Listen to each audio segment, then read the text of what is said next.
J-Renard. J-Renard.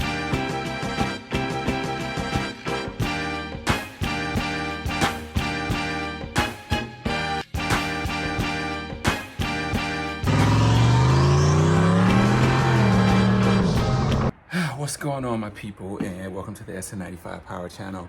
It's a weird day today. It's 50 degrees outside, but following up on the last video, man, I've been like busting my tail trying to get this car back together because there's a couple of cruise nights I want to make it to on Monday and Tuesday. Still don't think I'm going to make it, but I just want to give you an upgrade. Just want to give you an update on what I've been doing. All right, from a wiring standpoint, I've got all my gauges working. The light on the oil pressure isn't working. I'm actually probably might throw an LED up in there. But I got my boost gauge on. The true boost is fine. I've got like a little, you can't see it up in there. Right there, that little thing with the yellow. It's like a fuse panel. Only problem I have right now is just my exhaust dump switch. I gotta figure out what I want to do with it. Originally I wanted to put it right here, but the fit factor to mount it is different than these switches. I still have to clean this up under here, but yeah, progress. So man, here's a real big thing for today. I don't want to call it the big thing for today, but it took a lot of time. Is I have the stupid, ginormous, you don't need trans cooler installed. So this is the Dural race cooler. This is 95,000 BTU unit. They do sell it with 2 fans. I'm just running the 1 fan. So this is a 180 thermostat switch.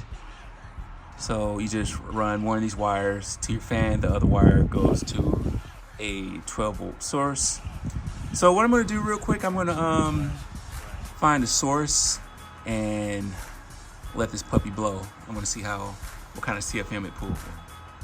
I think it pulls 300-400 CFM, but I just want to hear it. So let me mount this camera and try to find some kind of 12-volt source.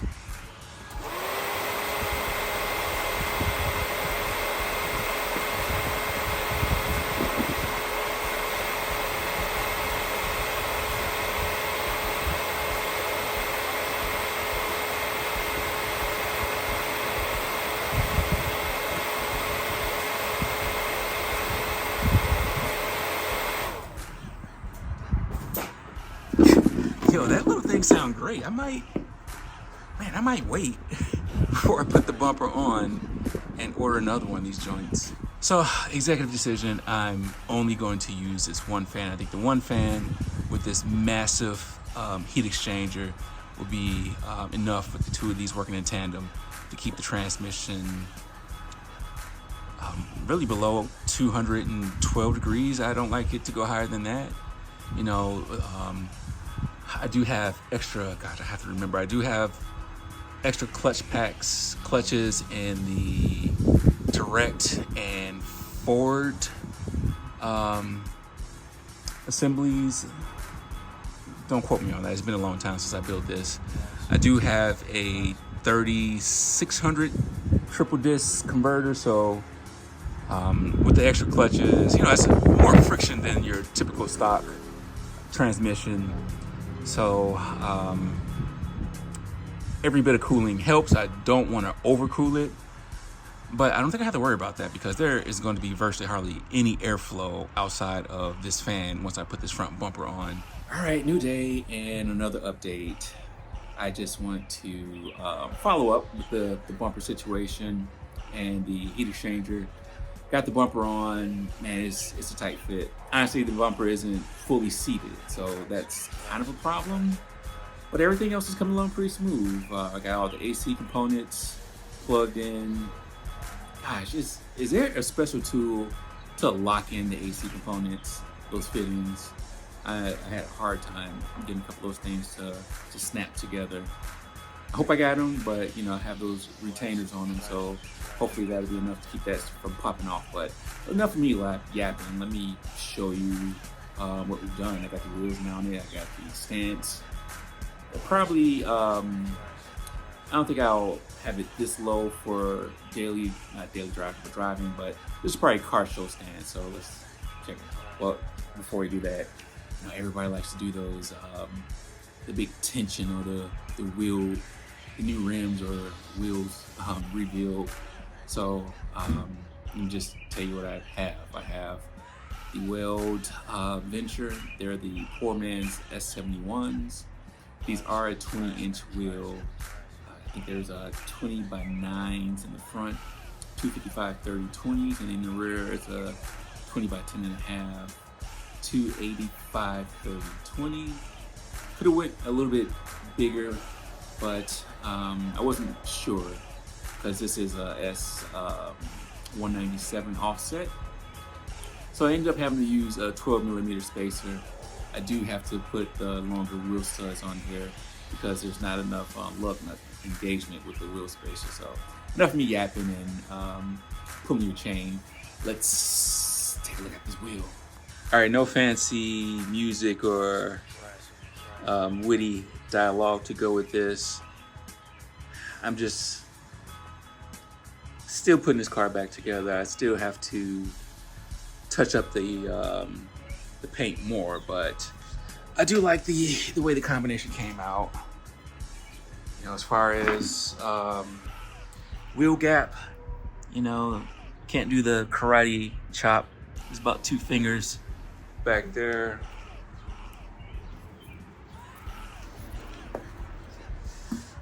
Same amount in front. You got the 2 fingers. Like I say, I really like the color combination. Bumpers on. I didn't even cut this or polish this bumper. It's not to my liking. It's got some appeal to it, but this is what I'm talking about with the bumper. You know, normally these will engage all the way, and with that intercooler right there, can't get that to engage, and you can kind of see right here how far out it is. AC components are locked in. I had to get new O-ring. Really have to figure out what I'm gonna do with this overflow can. But yeah, we still banging this out. I got so much crap in this garage, I can't really give y'all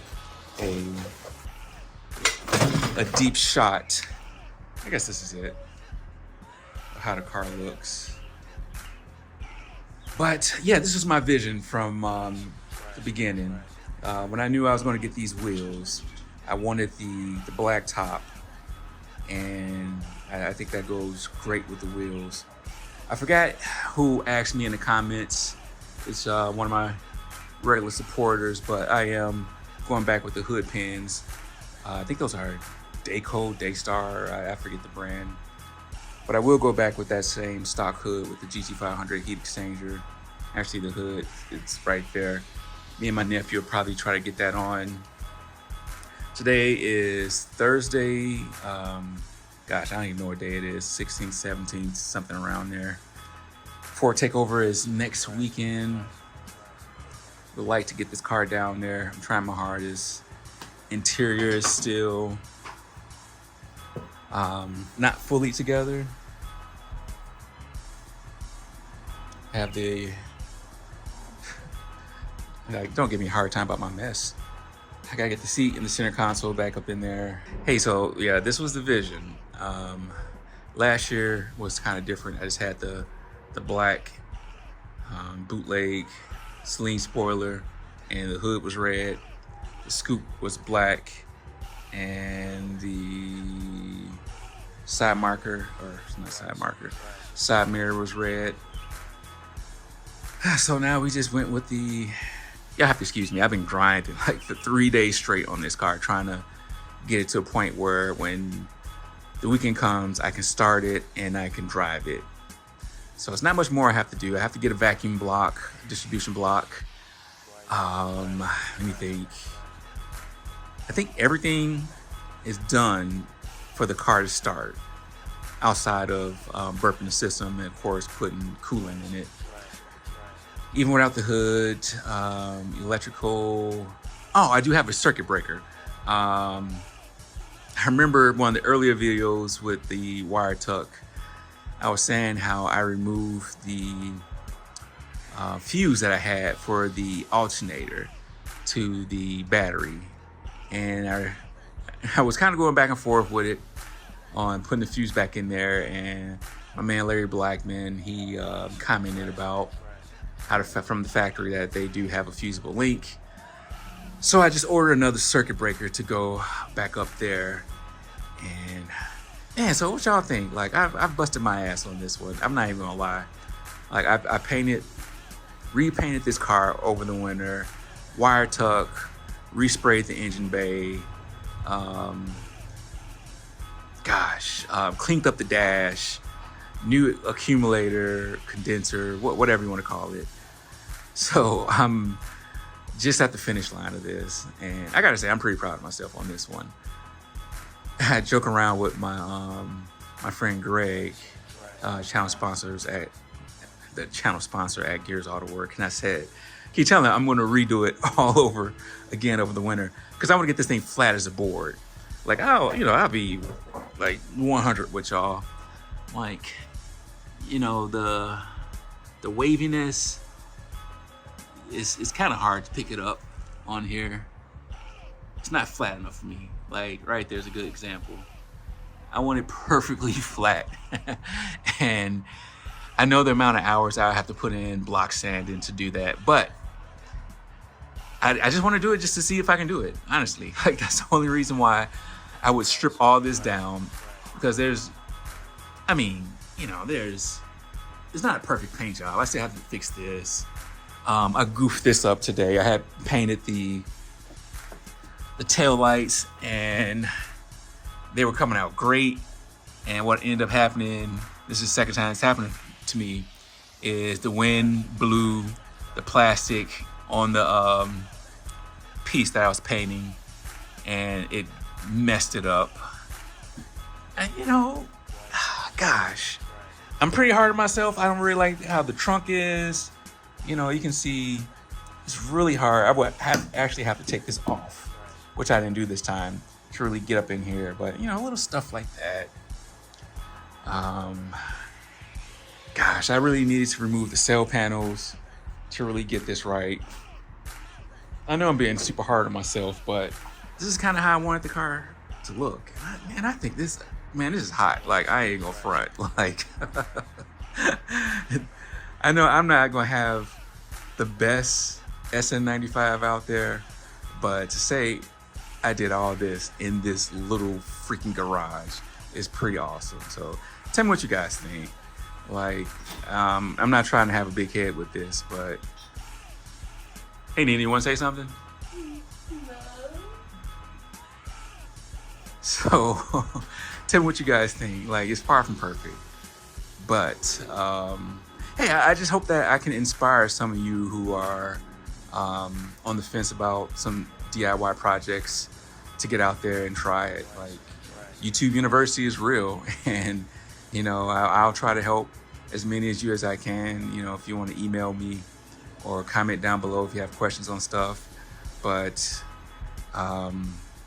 yeah, I'm kind of taken back at this now, just standing back looking at it with more pieces on the car put together. I think it's great. So hey, tell a couple people about the channel. I appreciate your time, and God bless.